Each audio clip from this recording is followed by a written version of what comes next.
several museums before she did her doctoral program, and worked in Williamsburg. For those of you who have been in Williamsburg before, she is her specialty combines economics and history. So she'll come from a different perspective. Her husband is a professor of history at which college? Rider University. Rider. We were debating whether you say Rider or Rider. And so without any further ado, I will give you to her because it's her that you came to hear. Thank you.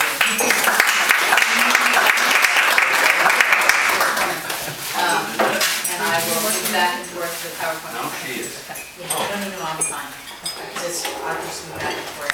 First of all, thank you very much for having me out this evening. I'm not usually considered soft-spoken, but is the volume okay? Okay.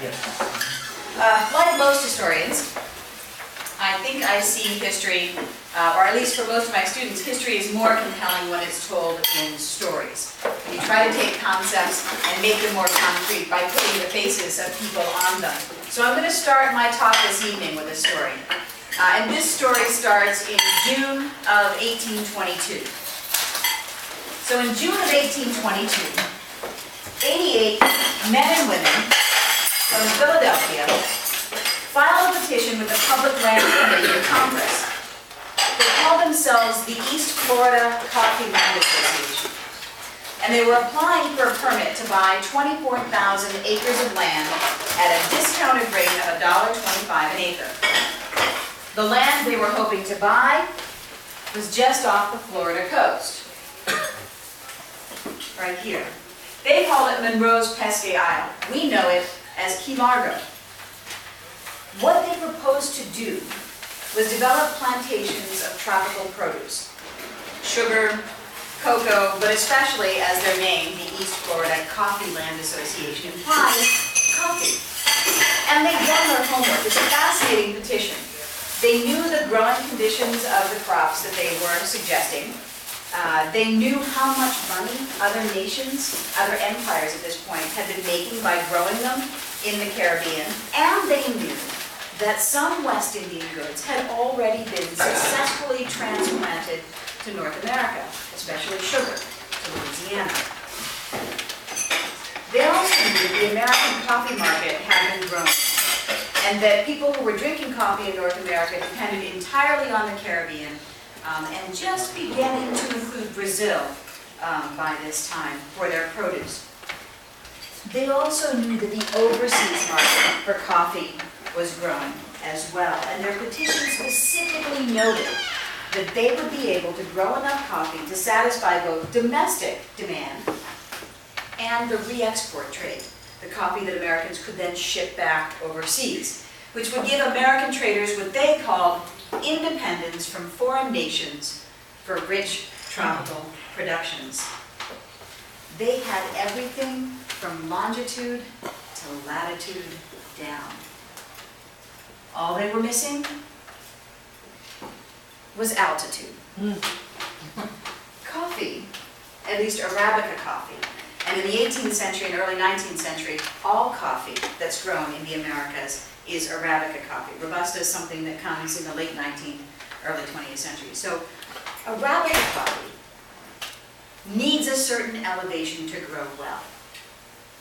This is Blue Mountain Peak in Jamaica. It is 7,402 feet above sea level, the highest place on the island, one of the tallest places in the Caribbean, and it grows some of the world's best coffee. Coffee can be grown well at 2,000 feet above sea level, even better at 4,000 feet above sea level.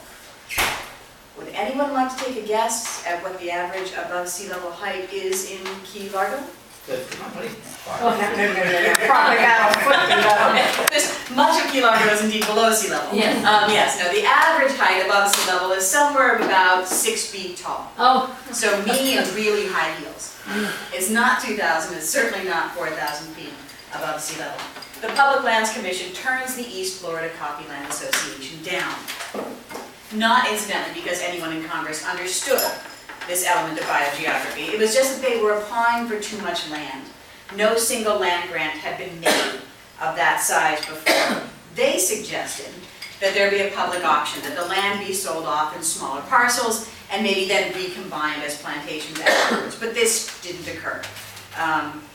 Key Largo remains a bit of a backwater. There's a few farmers, a few mariners, but there's no real development until the land is surveyed in 1872.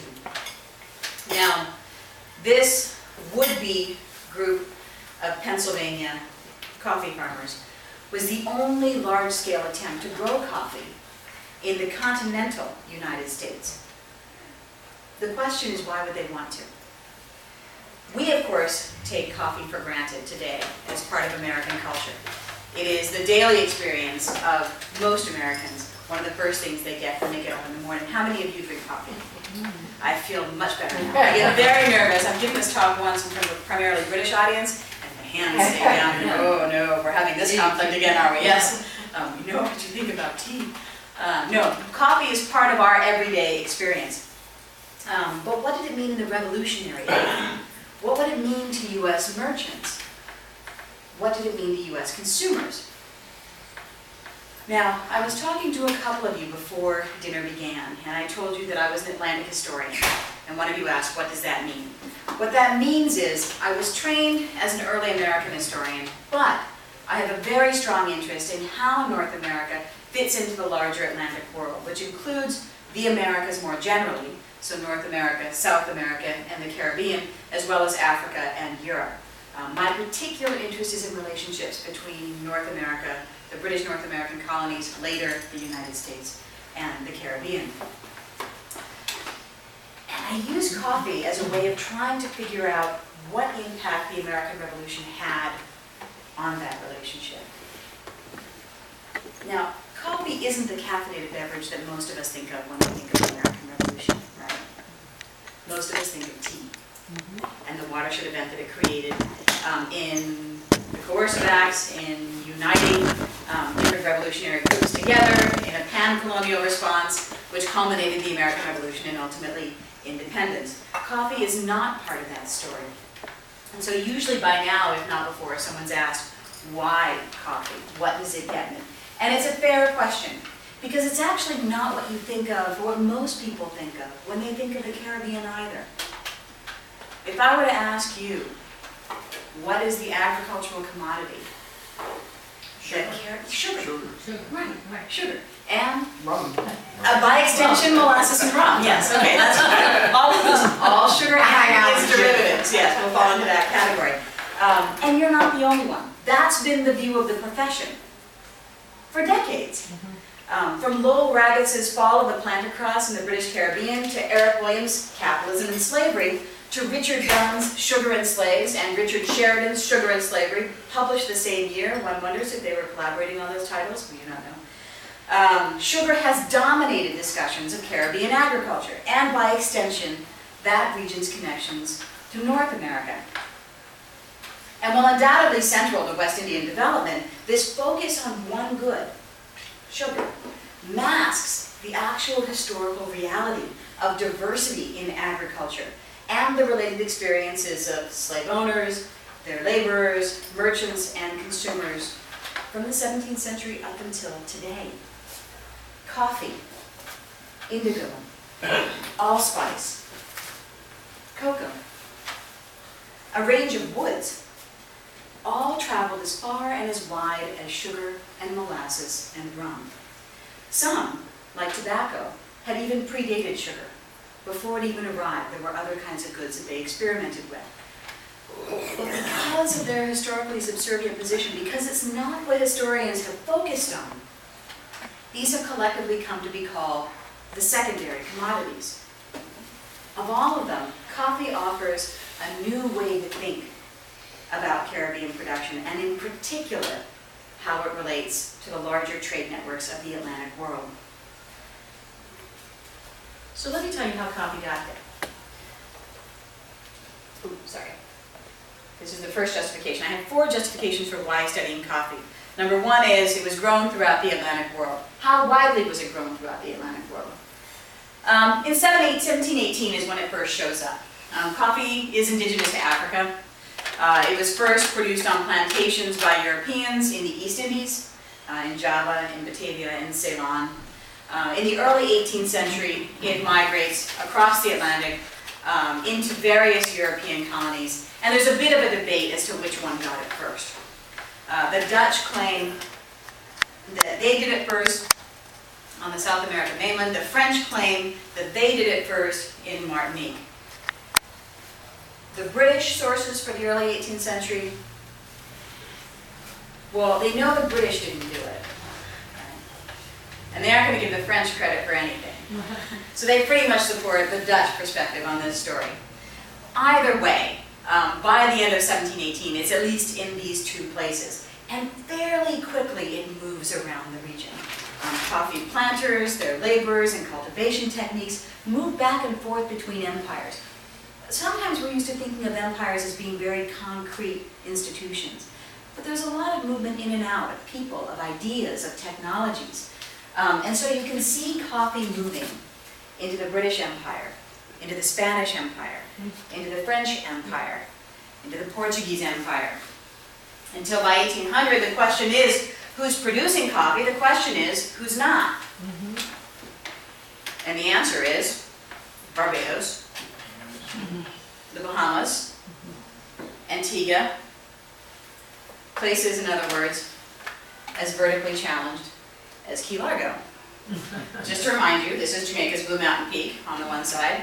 This is a shot from Antigua. It's an amazing 18th century reconstructed windmill called Betty's Hope, which you can visit. If you go to Antigua, you don't see remnants of coffee production. Antigua is extraordinarily flat, as are the Bahamas, as is Barbados. What you will see is on this tiny island, hundreds and hundreds of remnants of sugar mills. They don't look like this. They won't have the fans or the apparatus to shift them to tilt in the wind. That's what this does here. This is attached to a wheel that can help pivot the entire top of that windmill to catch prevailing wind. But you see these conical stone structures, hundreds of them dotting the island, which is your clue that Antigua is a sugar island. But in these other places, where there are mountains, that's where you find coffee. It dominated some colonies like Dominica, St. Vincent, and Grenada. It grew on the fringes of larger sugar economies in places like Saint Domingue, Jamaica, and later Puerto Rico and Cuba.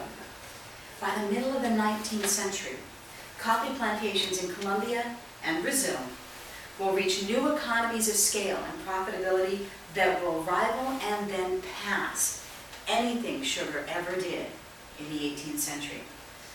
But while this rise is really well documented in existing literature on Latin America, its early development, coffee's early development in the 18th century, has been largely overlooked. All right, so coffee was widespread. That's one element. But why is that important for American historians? Before independence, British colonial North American trade is roughly divided into three categories. And there's overlaps to be sure, but broadly speaking, there was the dry goods trade, which would include things like furniture, ceramics, manufactured goods that would be coming from Europe, predominantly England or France. There was what was known as the provisions trade, because it dealt in more consumable things, immediately consumable, like food.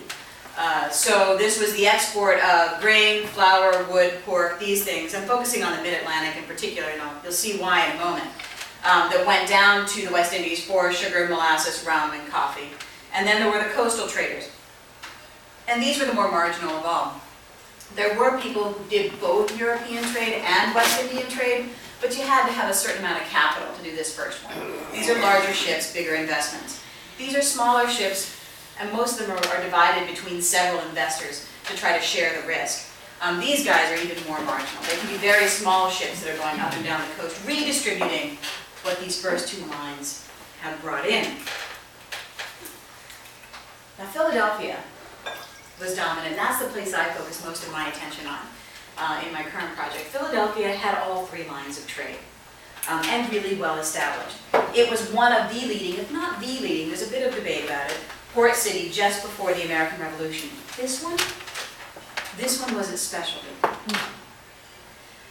But Pennsylvania began trading with the West Indies later than both Boston and New York, Boston in particular. So if you want to look at where the sugar went, where the rum was distilled, Look further north.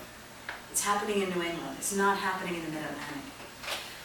But Philadelphia merchants turned what might have been a negative into a positive. And they began reaching out to producers of these other secondary commodities, in particular, coffee. How much coffee? All right, Norman did mention that I was an economic historian, and sometimes my students get a little nervous when the graphs show up, but there's a few, and they have many colors. This is the import records for North America, or for Philadelphia coffee imports into North America by colony in 1770. And you can see, right, Pennsylvania's share, over half of all coffee coming into North America is coming in to Pennsylvania, predominantly through Philadelphia. And this means that coffee is contributing to the livelihood not only of those merchants, but also of farmers producing wheat or raising pigs, or wood merchants who are cutting down timber and bringing those goods in that are being shipped down to the Caribbean. All of those livelihoods are tied up in the coffee industry. By the time you get to the immediate post-revolutionary period, 1790, Pennsylvania's share is down. 32%, roughly a third. The big winners, or big gains, have been in Massachusetts, but especially in Maryland, Baltimore. Baltimore really rises as a port in the immediate post-revolutionary period. If you go a little bit further ahead, this is the last pie graph, to 1810, it's even more diverse still. Maryland has a bigger share, New York's share has grown, Massachusetts' share has grown, Pennsylvania's is beginning to decline a bit more. This doesn't mean, incidentally, that coffee is less important in Pennsylvania. It just means it's becoming more important in other places, because this is not a finite pie. The volume of coffee, the amount of coffee that's coming in, has been growing too. So the total share of coffee coming in has been growing larger and larger and larger. In fact, coffee was one of America's fastest growing industries for the early United States. To get a sense of how fast, these are the figures for U.S. trade income from 1790 to 1807. The light green line is what's called domestic trade. So these are goods Americans produce ourselves and then ship overseas. This can include anything from rice, tobacco, wheat, a little bit of cotton. Not a lot of cotton by 1807. But if you ask my students what is American shipping overseas, they think it all starts with Eli Whitney and the cotton gin. It doesn't. There were other industries first. But the dark green area, those are things that the United States imported from other places and then re-shipped out locally. Sugar, coffee, spices, and as much money, sometimes more money, is made in re-exported goods than in what the United States is actually producing itself. How much of that was coffee?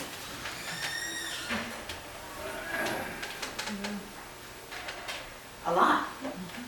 25% of America's re-export income came from coffee in the early national period.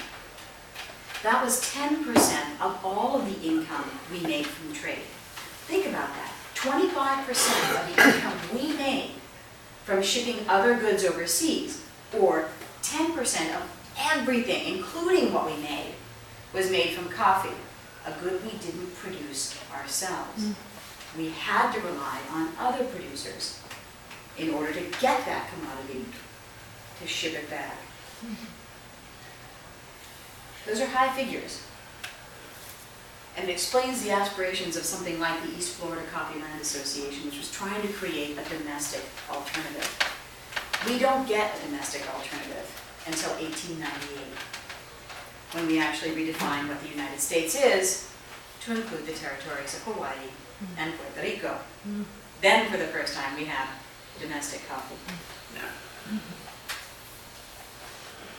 All right, so this tells us that coffee was grown in the Atlantic, that it was a growing trade. It also, I think, allows us to begin to measure the economic importance of the Caribbean to North America. But coffee also helps us understand where America fits in the Caribbean, because it isn't just that we have more diverse range of importers, people who are bringing coffee in. We have a more diverse range of producers that we're engaging with after the American Revolution as well. So before the American Revolution, and I'm sure all of you know this, but before the American Revolution, there were a pretty strict attempt by every empire, Britain included, to regulate trade in their colonies. Navigation Acts, which specified which goods could go where, which were allowed outside of the British Empire, which goods were allowed into the British Empire from foreign producers, what kinds of taxes or duties might be applied if you brought in foreign goods, and coffee was definitely one of those. In fact, the duty on foreign coffee was so high that if you looked at a pound of coffee from a French coffee versus a pound of regular British-produced coffee, the price was almost double. So you really had to want French coffee, and some people were willing to pay for it, but you really had to want French coffee in order to purchase it. Most people's coffee in colonial America, so before the American Revolution, would have come from Jamaica or, after the 7 Years' War, from the Ceded Islands, Dominica, St. Vincent, and Grenada, all of which had been French, and all of which entered the British Empire with intact coffee economies in place. Really successful, flourishing coffee economies in place. After American independence, though, our world becomes much broader in terms of the coffee trade. This is the last table or graph, I promise. But it's interesting to see how the numbers shift. So before 1774, over 80% of the coffee North Americans drink is coming from British Caribbean colonies. We're all part of the same empire. 1794, 80% of the coffee is now coming from the French West Indies. The vast majority of it is coming from one colony in particular, and that is the colony of Saint-Domingue. I'm going to talk a little bit more about Saint-Domingue in just a minute. Saint-Domingue, just to give you a teeny introduction though, was the western third of a large, one of the Greater Antilles known as Hispaniola. The four Greater Antilles are Cuba, Hispaniola, Puerto Rico, and Jamaica. Hispaniola is divided between two colonies in the colonial period. The western third is Saint-Domingue, which is French. The eastern two-thirds is Santo Domingo, which is Spanish. We know them today as the Dominican Republic and Haiti. In the 18th century, Saint-Domingue was the world's leading producer of sugar and coffee. It was known as the Jewel of the Antilles. It was the most profitable colony anywhere in the Americas. And that's part of a much larger story, but I'm happy to answer questions. The story of the transition from Saint-Domingue to Haiti is a fascinating, fascinating one, but a little off topic for me tonight. But that is where we're getting our coffee in 1794. Fast forward to 1803. There's still some coffee coming out of the French West Indies. Still some coming out of what is now shortly going to be known as the independent nation of Haiti. But it's far less, and that's because in 1791, a slave revolt, fairly large slave revolt, began. It escalates and culminates ultimately in Haitian independence, but in doing so, it decimates much of the sugar-growing region and some of the coffee-growing region. So you see American interest shifting elsewhere. There's a bit more back to Jamaica. There's a real rise here in the Dutch East Indies for the first time. And then by 1812, you begin to see things realign. The French West Indies come back, and you see this, 58%, which is when Spain, for a brief time, opens Cuba and Puerto Rico to U.S. vessels. If I were to do this one more column over to 1820, you would see another shift, and that would be to Brazil. Brazil becomes independent in 1821, and after that, the U.S. does a very strong job of negotiating diplomatic relations with Brazil, and coffee is a large reason why.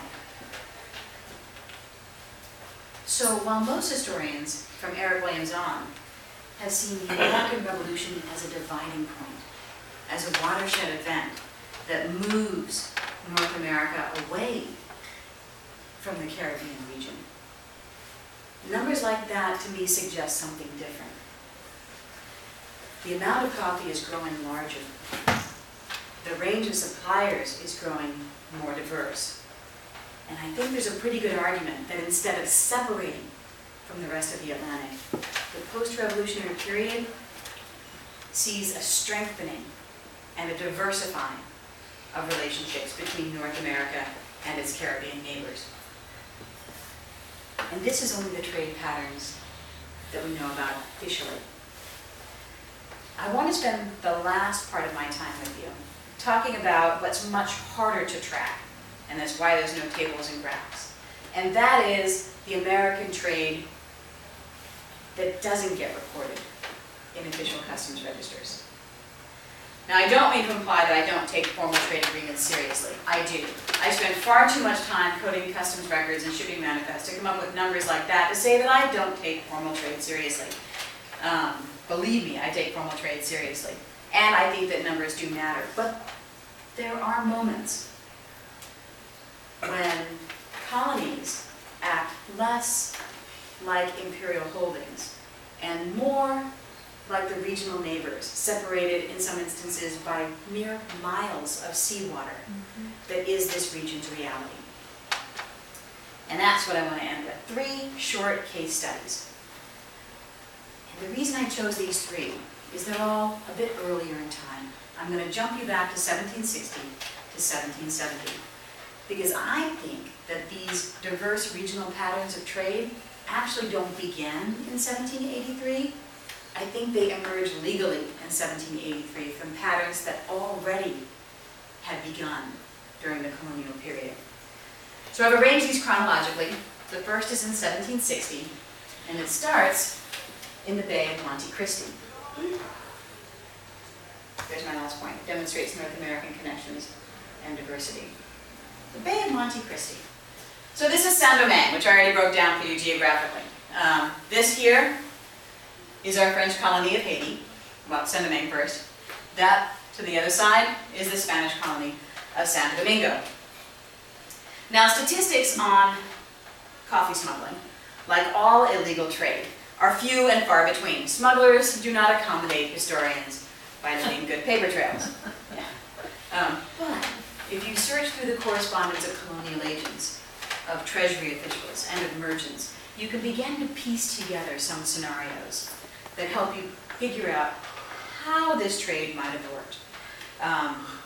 And I think the proximity of the British and the French and the Spanish and the Dutch produce a kind of regional interdependence which sometimes privileges local needs among the aspirations of empires all the way back in Europe. And the Bay of Monte Cristi is one such example. So, 1760. Britain is in the middle of the 7 Years' War with France. Right? As a result, Britain and France both say you cannot trade with the other nation, for good reasons. If you trade and buy their things, you produce them with money that they can then use to reinvest in military supplies, and we are fighting a war with them after all. So even if you're willing to pay the extra duties for foreign French goods, you can't during times of war. Spain, however, had remained neutral, so Britain could trade with Spain. France could trade with Spain. So this is what happened. The Bay of Monte Cristi is right on the border of this French and Spanish island. A modern map actually shows it better. So there's Monte Cristi, right beyond the border into Spanish territory. To make transactions look legitimate, this is at least what the governor of the Bahamas, a man named Shirley, described. He said ships from Philadelphia or Boston would come down into the Caribbean, dock in the Bay of Monte Cristi, offload their cargo in Spanish territory, which would then be purchased on credit. Spanish merchants would then cross the border into Saint-Domingue, sell the goods, for sugar and coffee in particular, that's what the American merchants were looking for, move back to Spanish territory, sell it to the American merchants, who then went back to North America.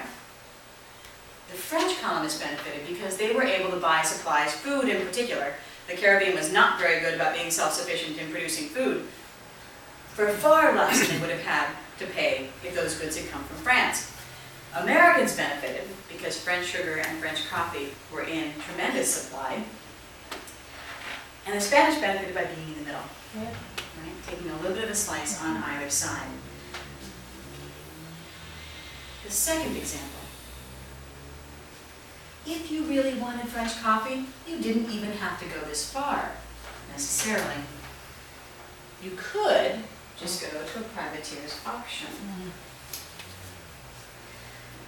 Again, as most coffee that comes into British colonial America is from the British Caribbean, especially Jamaica, merchants and shopkeepers would always be on the lookout for something different, something of better quality. And French West Indian coffee did have a better reputation than British West Indian coffee did. Actually, Dutch East Indian coffee had the best reputation of all. But if you couldn't get that, and that was difficult to get in colonial North America, then the French West Indian coffee was your best bet. There was a physician in Philadelphia named Benjamin Smith Barton. And in his correspondence, he describes the best way to brew coffee in a letter to a friend. Coffee, he said, from the port of Boca or Java is most preferred, and after that, the French. Coffee from the British Islands is fit only for Negroes and should be avoided if at all possible, as it is too bitter. But French coffee was hard to come by. As I mentioned, once you legally applied those foreign duties or taxes, it made it twice as expensive as regular British coffee. But if French coffee came in as part of a cargo of a privateer, that was another matter. Sometimes privateers were so successful that Philadelphia merchants complained that they were undercutting regular legal business. In 1759, for example, a merchant named John Drinker, and by the way, when you've been doing a lot of this, spending a lot of time in the archives and looking at old, dusty, musty records, and you're working on something like coffee, names like John Drinker and Thomas Beveridge become very amusing. But those were two of the merchants I was dealing with. He wrote to his business partner, Benjamin Fuller, that so many privateers were pouring their goods into Philadelphia that it was impossible to get a fair price for his Jamaican coffee. No one buys British, he wrote. The only market is for Saint-Domingue. In fact, privateering became so lucrative that some accused Philadelphia merchants of using privateering as a way of whitewashing smuggled goods. Privateering is supposed to be a legally sanctioned maritime engagement between two nations in a period of war in international waters. If, however, you're the owner of a French vessel, the captain of a French vessel, and you're forwarded by an American ship, but there's another transaction that goes on during that maritime exchange, your goods are transferred for a price and brought into British North America. How do you prove that it wasn't an actual privateering engagement? Philadelphia tried to regulate this. They reasoned that if they couldn't catch you at the high seas, they might be able to catch you at the auction block. And coffee houses in particular were really popular sites for auctions in Philadelphia. They created very detailed instructions for how these auctions could be managed. And this is the old London Coffee House, which was right down near the waterfront. And one of the reasons it was so popular for auctions, you can see there's a bit of a gap in this sketch between the coffee house in the corner and Bradford's bookstore next to it. That space remained empty for quite a number of years in the middle of the 18th and the third quarter of the 18th century. And it was really right near the waterfront, so a very prominent place to be able to unload and sell goods to the public. There were 11 men who oversaw these regulations, who for any reason could demand to see your paperwork to verify the veracity of your privateering claim. So we've got British North American merchants trading with Spanish and French colonies, quasi-legally. We have privateers bringing in suspect cargo into port. The third and the final example I have for how coffee might have moved around between empires in the colonial period, unfortunately never made it to North America at all. But it's such a great story that I include it because had the captain had his way, North America was supposed to be his destination. This was not, unfortunately, the fate for Captain Ash. This example takes place between Puerto Rico and Jamaica in 1773. In January of that year, Captain Ash wrote to his financial backers, who were in Liverpool, for his instructions. And they wanted to have a cargo of mules and logwood. He tried. He first went to British Tortola, Then he went to, at that point, what was Danish St. Thomas. We purchased them in the 20th century, that's why they're now the US Virgin Islands. Was unsuccessful. Went then to Spanish Puerto Rico, where he found some wood, he said, but not enough to fill the cargo request. What he found instead was a lot of coffee, and he said it was high quality coffee. So he decided that what he would do was go ahead and fill the hold with coffee and resell it in North America for a profit. He had described some potential problems.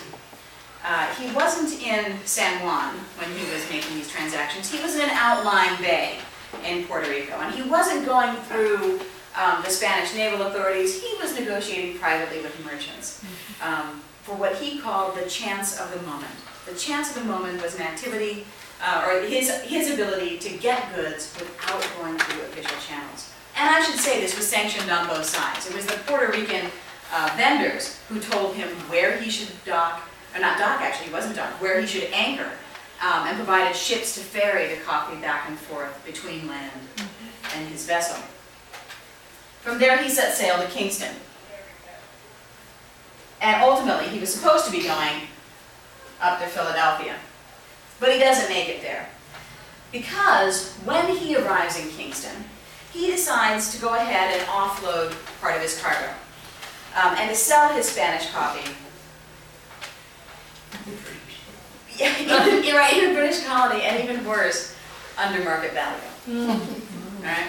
And the local coffee planters catch wind of this. And immediately go to the British Naval Office and say, we think we have a problem.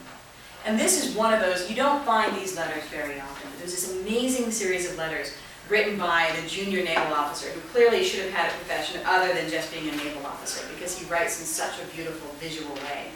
By dark of night, by lantern. You know, they head down to the docks to see the ship. And at first, they see the manifest, only 2 or 3 barrels of coffee they can find on board the ship. But then they begin looking around for it. And the chief officers, right, the captain and his other officers, swear there is no coffee cargo on board. They begin doing a more detailed, thorough search of the ship. And they find that the sides of the vessel have false sides. And the goods are stored behind them. And then even better, unlike regular mariners, who were mostly sleeping in hammocks below decks, officers actually had beds on platforms. In this case, filled with coffee. Which made it really hard for the officers to claim that they didn't know that the cargo was there. The last of these letters aren't written by Captain Ash. They're written by Bertram Brown, who are the Liverpool firm that had employed him, who are trying very hard to pay the requisite fees to get their ship back. They don't really care about Captain Ash, who's been arrested, but they want to have the vessel back for their use. The reason why I do include Ash's story is because there's ways in which it does have lines of connection to both the Bay of Monte Cristi and Philadelphia's privateers. In all 3 instances, North American traders and seafarers were engaging with, or British American seafarers, were engaging with French and Spanish partners to create alternative networks of trade outside legally sanctioned boundaries. In all cases, the whistleblowers were also British. Governor Shirley was writing to condemn the North American merchants in Monte Cristi. Philadelphia Quakers were trying to enforce auction regulations on privateers. Then the coffee planters in Kingston were trying to control the nefarious acts of Captain Ash. But in all 3 instances as well, law and local tradition found themselves at odds. And in none of these was there a dramatic overhaul of the system. American trade continued in Monte Cristi beyond 1760. Privateering auctions in North America increased in the 1770s and 1780s. They didn't decrease. And while Bertram Brown fired Captain Ash, this in no way ended coffee smuggling through Jamaica. As late as 1818, Jamaica's House of Assembly passed laws to regulate coffee imports and exports, making it illegal for slaves to carry coffee in any amount, and making it a capital crime to smuggle coffee illegally off the island. Mind you, I have found, though I have looked, I have found no instance of someone actually being executed for coffee smuggling, but it does indicate to me that this is still an ongoing problem if they've taken the time to pass this kind of legislation. Coffee connected North America in these three colonial stories, and certainly in the post-revolutionary records through the early 19th century to the West Indies. A study of this one commodity, something as simple as grounds covered in water and served in a pot, reveals just how complex the Atlantic world could be. And I think reveals America's regional investment, regional interests, and its place as an ongoing member of the Atlantic world. Thank you.